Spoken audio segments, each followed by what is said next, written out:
Bonjour à toutes et à tous et bienvenue à cette nouvelle édition d'Information dont voici les titres.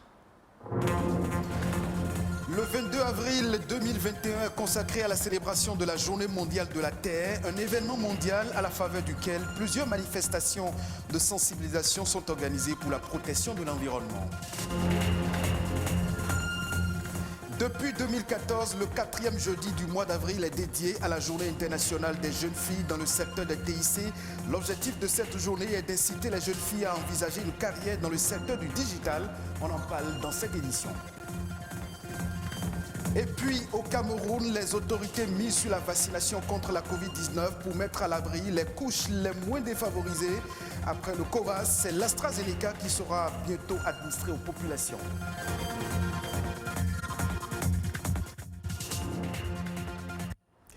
Plus d'1 milliard de personnes disséminées à travers 193 pays dans le monde entier se mobilisent dans tous les 21 avril et ce depuis 1970 pour mener des actions visant à la sauvegarde de la Terre. En effet, les défenseurs de l'environnement saisissent l'occasion de la célébration de la Journée mondiale de la Terre pour exhorter tout un chacun à œuvrer pour la restauration de notre planète. Amandine Aniambosso.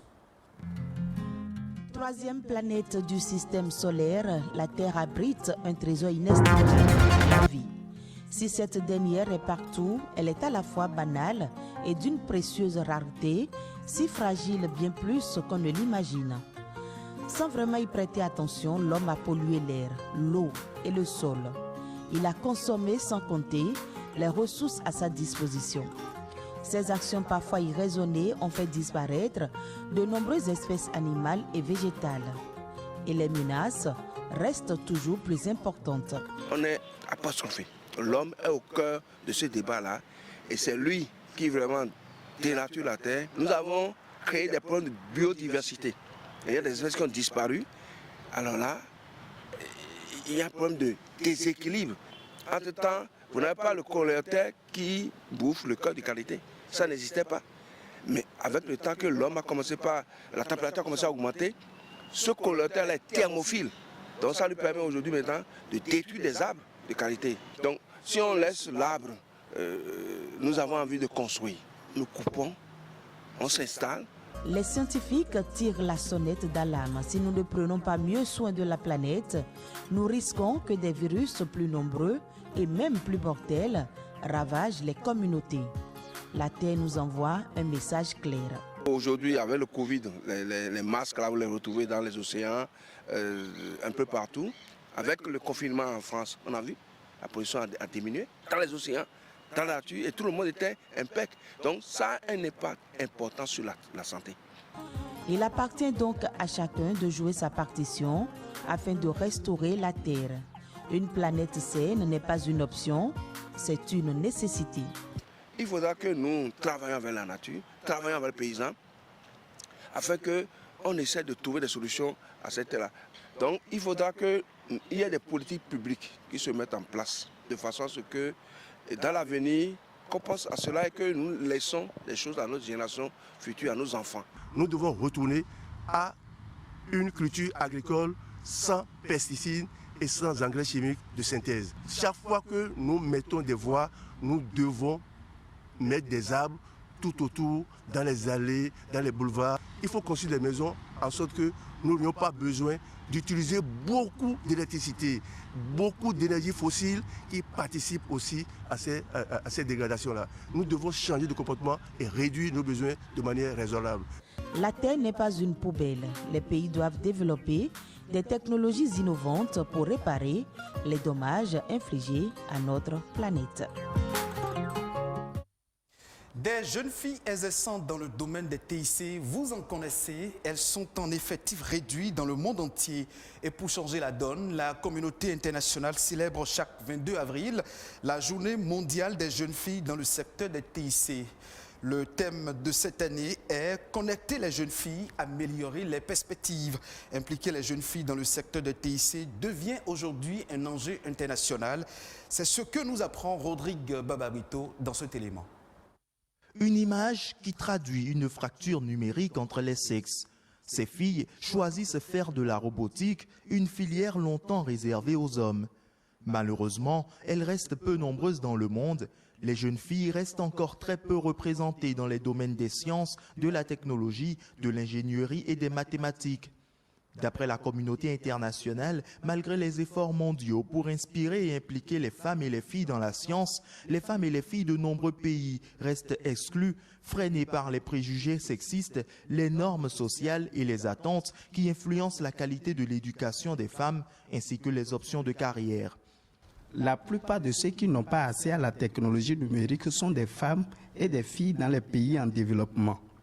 Les derniers chiffres de l'Union internationale des télécommunications montrent un écart de 17% entre les sexes dans l'utilisation d'Internet dans le monde. C'est encore plus large dans les pays les moins avancés. Dans un monde où le numérique se généralise, il est essentiel d'encourager les jeunes filles à faire des études dans les domaines de la science et de la technologie. L'Union internationale des télécommunications UIT s'engage fortement en faveur de l'autonomisation des jeunes filles du monde entier afin qu'elles puissent acquérir des compétences numériques et poursuivre une carrière portée par les technologies. Imaginez un futur où chaque enfant et chaque jeune, quel que soit son sexe, ait les mêmes chances d'accès et de formation en vue de tirer parti des possibilités illimitées qu'offrent les TIC et qu'ils soient encouragés dans cette démarche.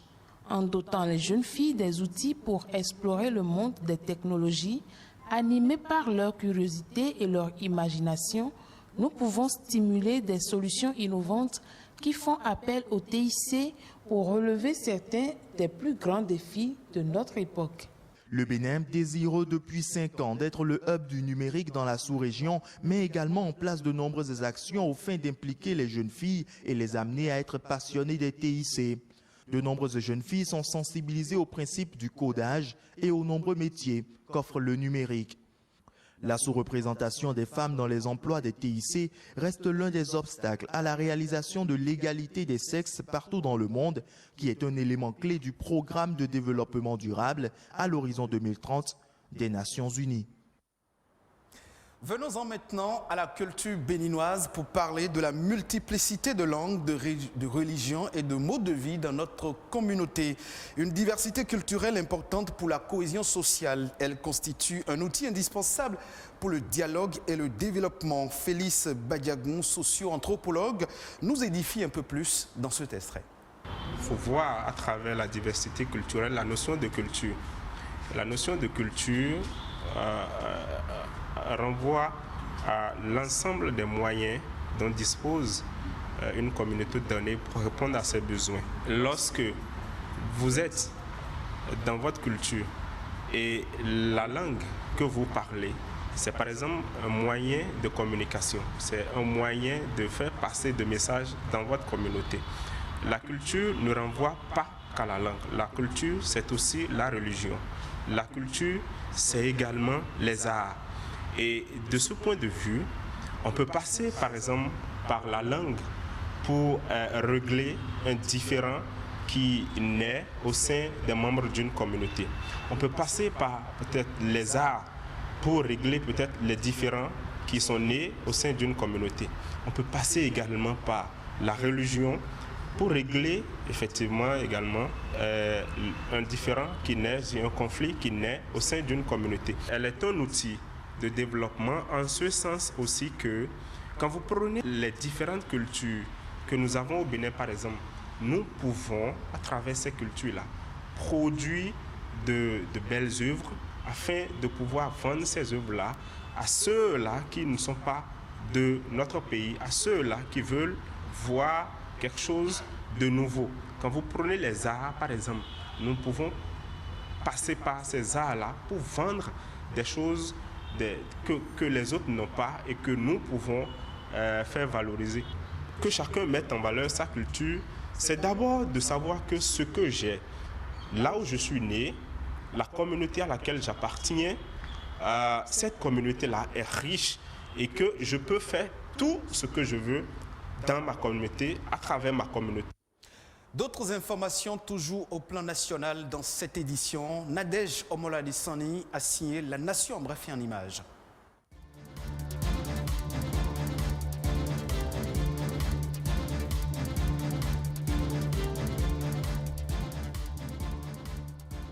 Les sinistrés du marché d'Antokpa ont reçu mardi dernier la visite du ministre de la décentralisation Alassane Seydou.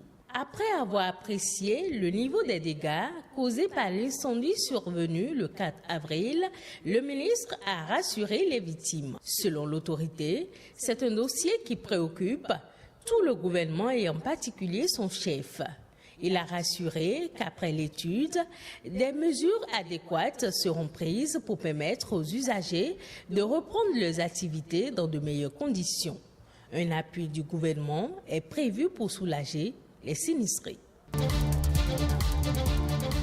L'autre visite de travail qui s'est tenue à Dantokpa a réuni les directeurs de la Société de gestion des marchés autonomes et de la Société de gestion des déchets et de la salubrité dans le Grand Lukwe. Cette rencontre s'inscrit dans le cadre de la réorganisation de la gestion des déchets dans le dit marché. Les deux directeurs ont échangé sur les actions à mettre en œuvre pour l'assainissement de ce centre commercial international. Le montant des dépôts collectés par les institutions de microfinance au sein de l'Union économique et monétaire ouest-africaine s'est accru en 2020. Cette augmentation, enregistrée en dépit de la crise sanitaire de Covid-19 qui a ralenti les activités économiques, représente 15,3% au terme du dernier rapport de la Banque centrale des États de l'Afrique de l'Ouest. En dehors de la Guinée-Bissau qui a reculé de moins 5,5%, le Mali a enregistré une augmentation de 21,4%. Le Togo, 21,1%. Le Burkina, 18,7%, le Niger, 17,5%, le Bénin, 13,1%, la Côte d'Ivoire, 12,3% et le Sénégal, 11,6%. L'artiste béninoise Angélique Kidjo lance une campagne de sensibilisation sur la préservation de l'environnement. Il s'agit d'un film réalisé avec Yannick Artus Bertrand. Le court-métrage va mettre l'accent sur les bienfaits de la nature et est dénommé Mother Nature. La diva de la musique béninoise entend faire changer la donne en matière de destruction de la nature sans laquelle l'humanité ne pourrait vraiment pas vivre.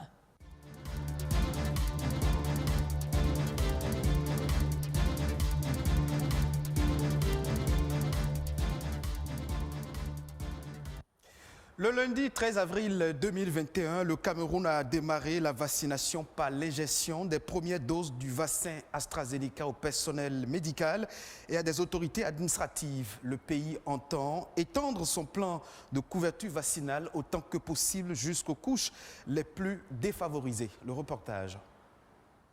Alors que la courbe de contamination et le taux de mortalité s'affolent avec la deuxième vague du Covid-19 au Cameroun, soit 65 000 personnes atteintes pour 1 millier de morts, les partenaires du Cameroun lui viennent au secours. À la cérémonie de réception des 391 200 doses de vaccin AstraZeneca, l'on apprend que le groupe Europe, initiative cofinancée par l'Union européenne, la Banque européenne d'investissement, fruit de la coalition pour la préparation et l'innovation face aux épidémies, a agi en faveur du Cameroun. Selon l'ambassadeur d'Espagne au Cameroun et porte-parole de la délégation, Équipe Europe soutient la population et les autorités camerounaises pour faire face au choc exogène de la pandémie à coronavirus. À ce jour, on parle de 31 milliards de francs CFA d'investissement. Cette livraison fait partie d'une première vague d'arrivée sur la première dotation de 1 762 000 vaccins AstraZeneca. La semaine dernière, c'était la Chine qui a livré 200 000 doses de vaccins Sinopharm. La réception d'hier par le ministre de la Santé publique ambitionne une couverture vaccinale de 5 millions de Camerounais, soit 20% de la population. L'année qui suivra, nous devons monter encore un peu en capacité pour avoir à peu près 60%, 15 millions de personnes vaccinées. Le ministre de la Santé publique l'a fort opportunément rappelé dans le contexte africain qui dit merci en redemande. Ce sera tout pour cette session d'information. Merci de votre fidélité. Retrouvez cette édition sur le site de l'ORTB, www.ortb.bg.